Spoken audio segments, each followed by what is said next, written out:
কেমন হচ্ছে? মোটামুটি। কেন মোটামুটি কেন? দেশের পরিস্থিতি ভালো না। দেশের পরিস্থিতি ভালো না কেন? কি হয়েছে? সবাই তো বয়ের মধ্যে আতঙ্ক। কেন আতঙ্ক কিসে? মালা ইয়া করে বয়। কি করে ভয়? শুনি শুনি শুনি বলেন, আমরা তো আপনাদের জন্যই। কি ভয়? ভয়টা কিসে? বয় মনে করেন নতুন সরকার আইলে কখন দিব? হ্যাঁ। সরকার নাই, বুঝেন না? নতুন সরকার হিসাবে কোনটা ভালো? অনেক ভালো আইলে তো কখন যাবো বালা? না, আপনি কোনটা চান ভালো? আমি তো চাই দেশ বালা চলো। হ্যাঁ, সেটা কাক দিয়ে ভালো চলবে ইনশাল্লাহ। আমরা মুসলমান, আল্লাহ ছাড়া আর কোনো কারো ক্ষমতা আছে ভালো করার? না? আপনাকে বল, রিজিকের মালিককে? আল্লাহ।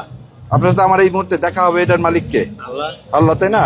তাহলে সে যেটা বলছে তার বাইরে যে দেশ চললে ভালো হবে, আর আর কয়দিন বাঁচবে? তাহলে কবরে বেশি দিন না দুনিয়ায় বেশি দিন? খবর বেশি দিন। তাহলে কোন জায়গায় ভালো থাকতে হবে? খবরে। কবরে ভালো থাকতে হবে। তাহলে ওই ব্যবস্থাটা করতে হবে, তাই না? চলেন।